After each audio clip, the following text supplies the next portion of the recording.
Sizlar bilan bugun biz C# dasturlash tili yordamida chiziqli dasturlar tuzishga asoslangan amaliyot darsimizni ko'ramiz. Va ushbu amaliyot darsi uchun 3 ta dastur tanlab olindi. Birinchisi, sizga 2 xonali son berilgan va siz uning raqamlar yig'indisini topuvchi dastur tuzishingiz kerak. Misol uchun, agarda dasturga 45 soni beriladigan bo'lsa, dastur ekranga uning raqamlarini, ya'ni 4 va 5 ning yig'indisini chiqarishi kerak.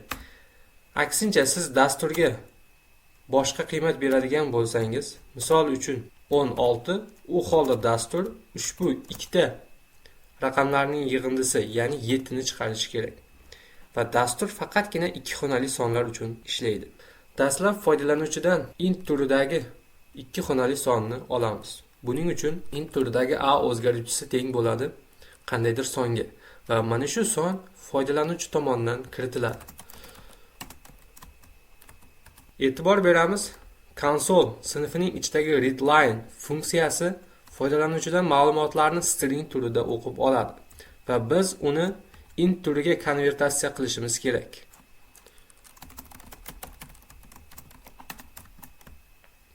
Dastur 2 xonali sonni foydalanuvchidan o'qib oldi. Biz uning birinchi va ikkinchi raqamlarini ajratib olishimiz kerak. Int turidagi birinchi o'zgaruvchisini yaratamiz va ushbu o'zgaruvchining qiymati a sonining birinchi raqamiga teng. Va ushbu birinchi raqamni olish uchun a sonini 10 ga bo'laman. Int turidagi ikkinchi o'zgaruvchisi teng bo'ladi a sonini 10 ga bo'lgandagi qoldiqqa. Va mana shu holatda agarda a soni teng bo'ladigan bo'lsa 42 ga, u holda birinchi o'zgaruvchisining qiymati 42 ni 10 ga butun bo'lamiz, ya'ni 4 ga. Ikkinchi o'zgaruvchisining qiymati 42 sonini 10 ga bo'lgandagi qoldiq, ya'ni 2 ga teng. Va int s, ya'ni yig'indi o'zgaruvchimiz teng bo'ladi birinchi va ikkinchi o'zgaruvchilarining qiymatlari yig'indisiga va ekranga s o'zgaruvchisining qiymatini chop etamiz. Dasturni ishlatib ko'radigan bo'lsam, dastur faollashdi va foydalanuvchidan ma'lumotlarni kiritishni kutyapti. 86 sonini kiritib ko'ramiz. U holda ekranga 14 soni chiqyapti. Nega? Chunki 8 va 6 raqamlarining yig'indisi 14 ga teng ekan. Va dasturni qaytadan ishlatib ko'raman va bu safar 23 sonini kiritadigan bo'lsam, dastur 5 natijasini chiqaryapti. Demak, dasturimiz to'g'ri tuzilgan ekan. Amaliyot bo'yicha ikkinchi dasturni tuzishga kirishamiz. Berilgan soniyadan, ya'ni sekunddan soat, daqiqa va soniyaga o'tkazish dasturini tuzing. Ushbu dasturni tushunib oladigan bo'lsak, faraz qilaylik, sizga 100 soniya, ya'ni sekund berilyapti. Siz topishingiz kerak ushbu soniya necha soat, necha daqiqa va necha sekundga teng ekanligini. Ushbu holatda dastur 100 soniyasini soat, daqiqa va sekundga o'tkazadigan bo'lsa, u holda 0 soat, 1 daqiqa va 40 soniya chiqishi kerak. Aksincha biz 100 emas, balki 1000 kiritganimizda qanday bo'lar edi? U holda natija 0 soat 16 daqiqa 40 soniyaga teng bo'ladi. Agarda foydalanuvchi 3602 kiritadigan bo'lsa, u holda dastur 3600 sekund 1 soat hisoblanadi. Demak, 1 soat 0 daqiqa va 2 soniya ko'rinishidagi matnni ekranga chiqarish kerak ekan. Demak, dasturni tushunib oldik va loyihani tuzish jarayonini boshlaymiz. Foydalanuvchidan int turidagi a o'zgaruvchisini kiritib olaman. Bu safar o'zgaruvchining nomini umumiy soniya deb nomlaymiz va ushbu o'zgaruvchining qiymati teng bo'ladi foydalanuvchi kiritgan ma'lumotga va ushbu ma'lumotni konvertatsiya qilishim kerak int 32 turiga va int turidagi soat o'zgaruvchisi teng bo'ladi umumiy soniya. Agarda 3602 kiritilganda edi, namunada ko'rganimizdek 1 soat bo'lishi kerak. Ya'ni 1 soat 3600 soniya. Demak, umumiy soniyani bo'lamiz butun holatda 3600 ga va ushbu holatda bizda soat paydo bo'ladi va umumiy soniyalarning qiymati mana shu joyda kamayishi kerak. Va ushbu kamayish teng bo'ladi necha soat chiqqan bo'lsa shuni 3600 ga ko'paytiramiz. Ushbu holatda dastur bundan keyin foydalanuvchi 3602 ga kiritgan deb emas, balki 2 soniya kiritgan deb tushunish kerak. Nega? Chunki 3600 sonini 1 soat uchun umumiy soniyadan ayirib tashladik va qolgan soniyaga nisbatan daqiqa va sekund hisoblanishi kerak. Int turidagi daqiqa o'zgaruvchisi teng bo'ladi umumiy soniyaning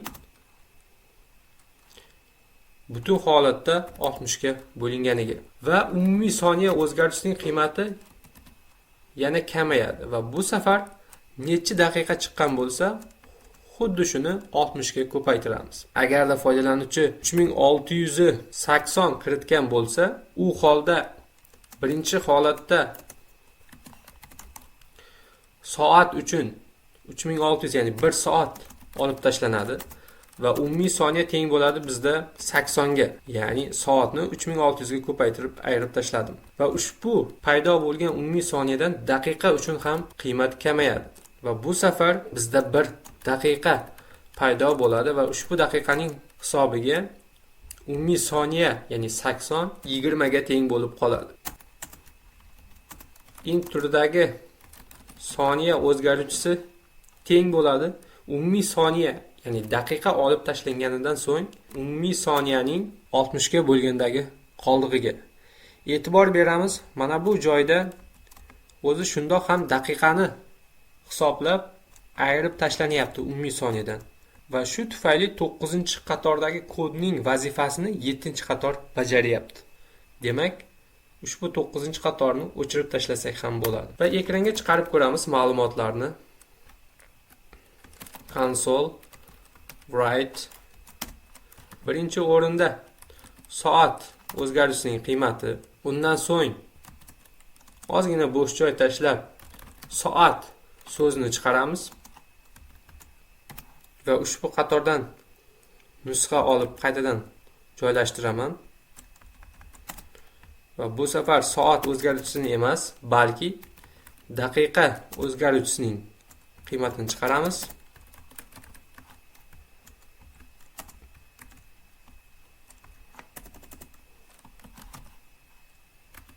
Va e'tibor bering, soniya o'zgaruvchisi yo'q va bizda soniya o'zgaruvchisi qolgan umumiy soniyaga teng bo'lib qolyapti.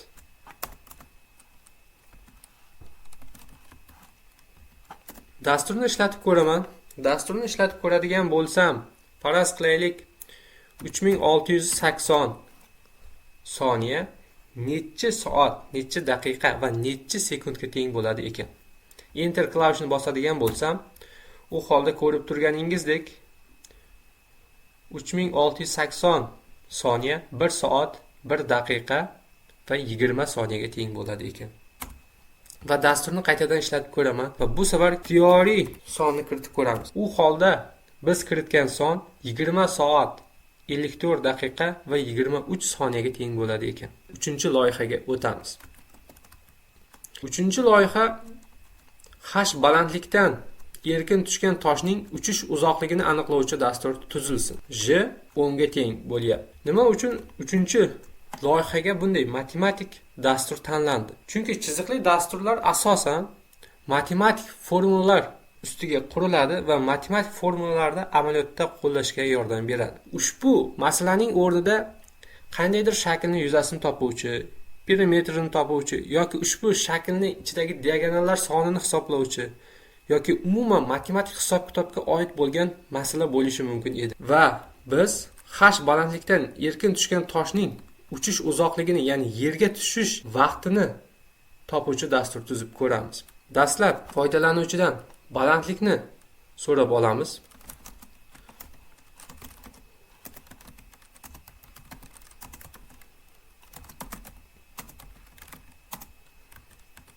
Va foydalanuvchi balandlikni kiritganidan so'ng biz topishimiz kerak vaqtni.